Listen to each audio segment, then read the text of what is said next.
खुलुमबाय गोजोन फुंबिलिनि बयनिसिमबो गाहाम हामलायनायखौ जासिहरनाय थाबाय आं सिबिरानि ब्रह्म नोंथांमोनखौ एसपि बड' निउस चेनेलाव गासैखौबो बरायबावनाय थाबाय नोंथांमोननि थाखाय आं गोदान मोनसे भिडिअ लानानै फैबावबाय अन्नानै भिडिअखौ जोबजासिम नायलांदो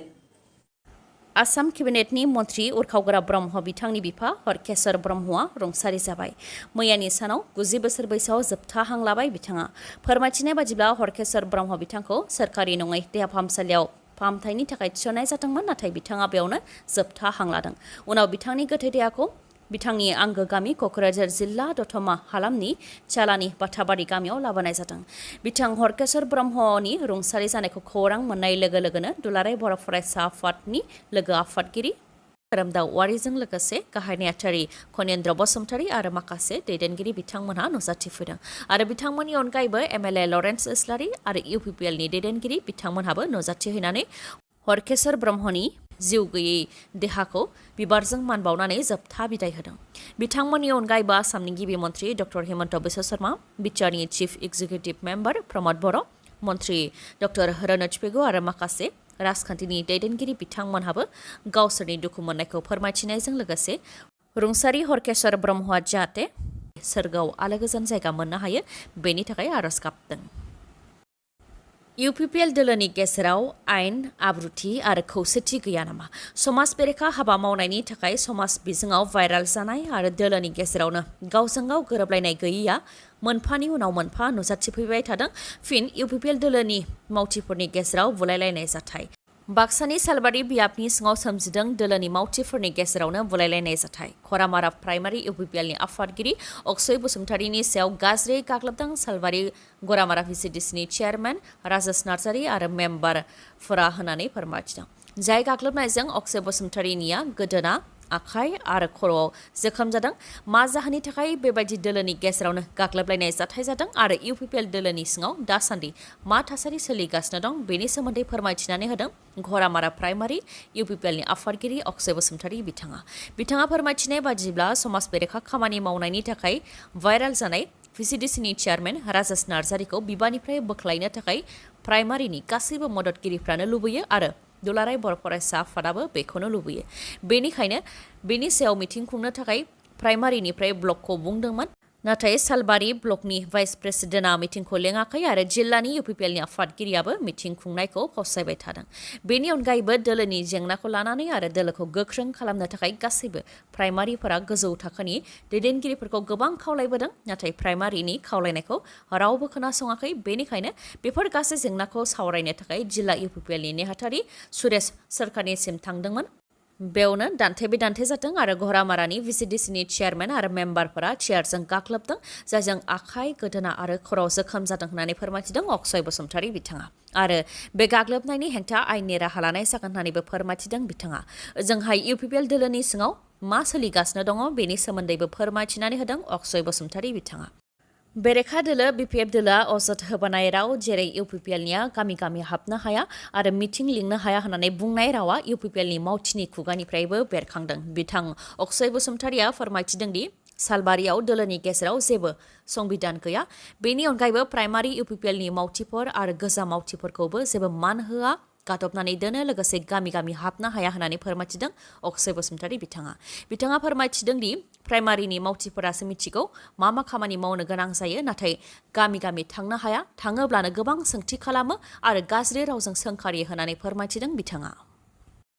मरक्क'आव गिथावना बांग्रिं दासिम 2000नि गोबां सुबुंनि जिउ खहा जाबाय 120 बोसोरनि उनाव मरक्क' हादराव बेनो देरसिन बांग्रिं होननानै रिपर्टआव मिथिहोदों मोनानि 11:11 फैनाय बांग्रिंआ फारसेनिफ्राय सिलिंखार खालामदों जेराव गेदेर गेदेर बिल्डिं हटेल रेस्टुरेन्ट बायदिफोरा बायनानै थेर बेथेर जादों बायग्रुबनाय न' बांनि सिङाव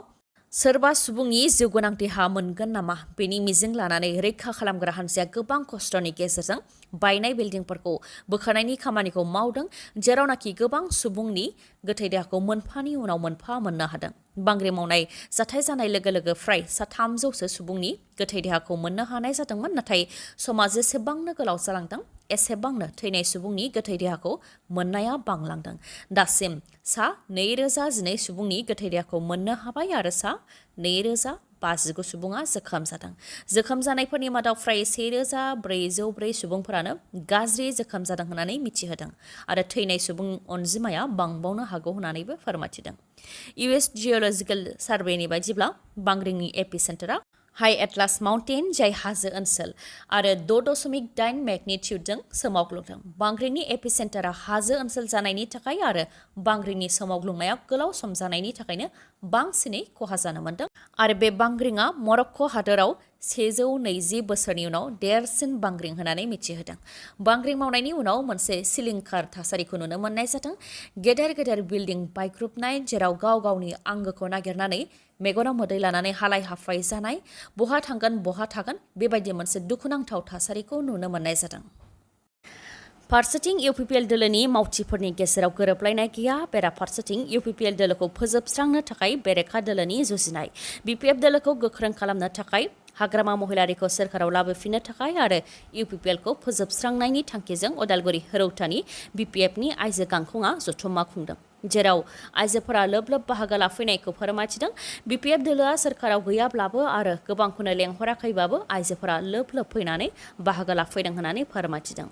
लोगोसे फोरमायथिबावदों दि 17 बोसोराव मावनाय हाग्रामा महिलारिनि खामानिखौ नुनानैनो लेंहराखैब्लाबो आइजोफ्रा लोब लोब फैनानै नुजाथिफैदों आरो UPPL सोरखारा जेबो खामानि मावनो हायाखै। लामा, दालां, कलेज गासैबो हाग्रामा महिलारिनि सोरखारनि समावनो बानायखानाय। दानि सोरखारा जि एसे खामानिखौ मावगासिनो बेफोर गासैबो हाग्रामा महिलारिनि सोरखारनि समावनो फैखानाय। बिथांमोनहा जेबो गोदान खामानि मावाखै होननानै फोरमायथियो आइजोआ। बिथांनि अनगायैबो BPF दोलोनिनो गुबुन आइजोआबो प्रमद बर'नि हेंथा गोबां खुद्रिनायखौ फोरमायथिदों। बर' हारिनि थाखाय गेदेर गेदेर खोथा बुंनानै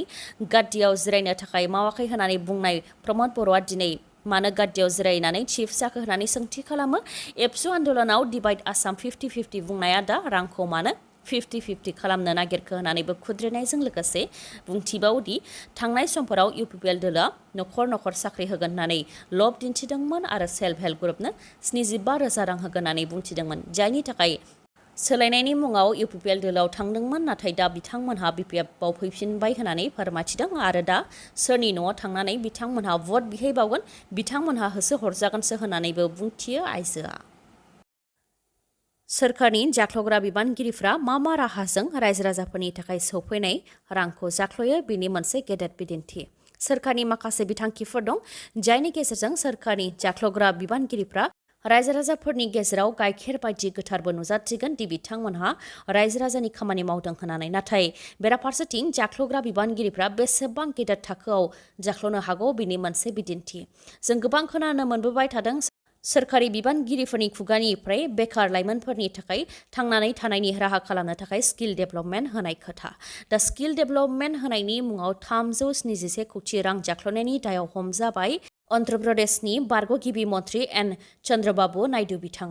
बिथाङा अन्ध्र प्रदेशनि CID जों हमजाबाय। बिथांखौ हमनो फैनाय समाव बिथांनि रोजा रोजा मददगिरिफ्रा हेंथा होनो थाखाय फैदोंमोन, नाथाय बिथाङा 371 कौटि रां जाख्ल'नायनि दायाव CIDनि आखाइनिफ्राय बारग'नो हायाखै। बिथाङानो मास्टारमाइन्ड आरो बिथांनि दैदेननायावनो स्किल डेभेलपमेन्टनि मुङाव सोरखारि फान्डखौ माखासे प्राइभेट कम्पानिफोराव दैथायहरनाय जादों आरो बिथांनि दैदेननायावनो स्किल डेभेलपमेन्ट होनो थाखाय 8 सेन्टार बानायनाय जादों आरो बेनि गेजेरजों 371 कौटि रांखौ 4 इनस्टलमेन्ट होनानै दान 3नि गेजेरावनो सोरखारि फान्डनिफ्राय बाहायनाय जादों होननानै CIDआ फोरमायथिदों। बेराफारसेथिं एरेस्ट खालामजानाय बारग' गिबि मन्थ्रि बिथाङा फोरमायथिनाय बायदिब्ला बेफोर गासैबो राजखान्थि केसार खालामनाय आरो फैगौ बिसायख'थिनि थाखायनो बेफोरखौ खालामनाय जादों होननानै फोरमायथिदों आरो बेनि थाखाय कर्टआव चेलेन्ज खालामगोन होननानैबो फोरमायथिदों बारग' गिबि मन्थ्रि बिथाङा।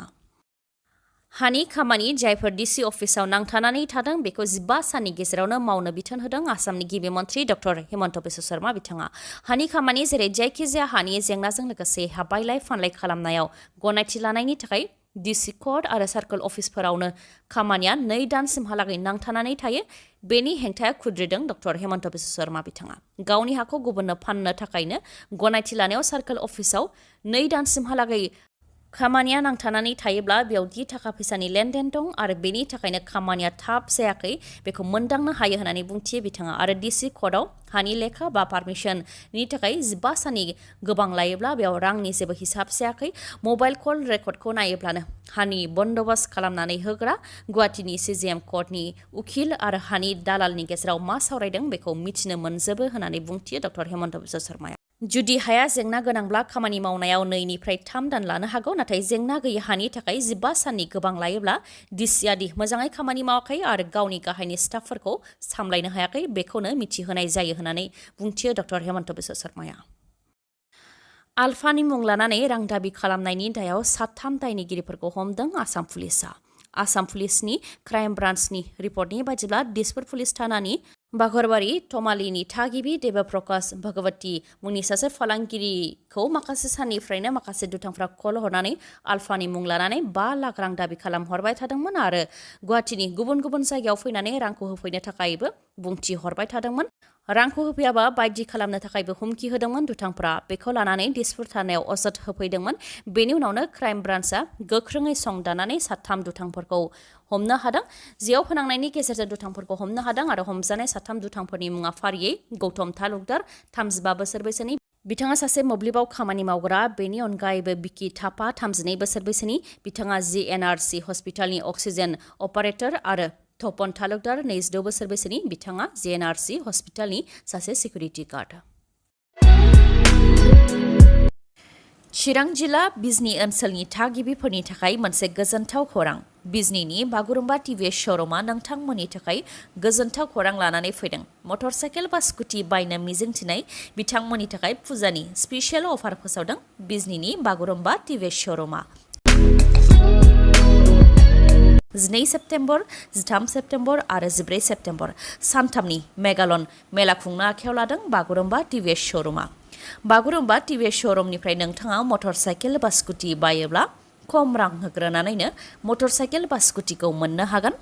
आरो खम सुदावनो लननि गेजेरजों गोदान मटरसाइकेल बा स्कुटिखौ मोननो हागोन बेजों लोगोसे बेसेन नाङालासे गंनै हेलमेट मोननो हागोन आरो जायखिजाया मटरसाइकेल बा स्कुटियाव बेसेन नाङालासे फुल टेंकि थाव मोननो हानायजों लोगोसे गोबां खाबुफोरखौबो नोंथाङा मोननो हागोन आरोबाव मोनसे खोथाखौ नोंथांनो मिथिहोनाया गाहाम नोंथाङा जायखिजाया कम्पानिनि गोजाम मटरसाइकेल बा स्कुटिखौ बागुरुम्बा टिभिएस श'रुमावबो सोलायनानै बे फुजानि समाव गोदान मटरसाइकेल बा स्कुटिखौ बायनो हागोन अब्ला नोंथाङा बांद्राय सानबाय थानो नांला गोख्रैनो बिजनीनि बागुरुम्बा टिभिएस श'रुमनिफ्राय गोदान मटरसाइकेल बा स्कुटिखौ नोंथाङा गावनि न'सिम लानानै फैदो नोंथाङा जुदि माबाफोर मिथिबावनो हास्थायोब्ला 7002132259 नङाब्ला 8638131734 बे नाम्बाराव सुलाद लाहरनो हागोन दिनैनि भिडिअआ एसेनोसै गाबोन आरो गोदान भिडिअजों लोगो मोनफिनबावगोन नोंथाङा दासिमबो आंनि चेनेलखौ साबस्क्राइब खालामाखैबा अन्नानै साबस्क्राइब खालामदो लोगोसे लाइक कमेन्ट आरो शेयार खालामनो दाबाव गोजोन्थों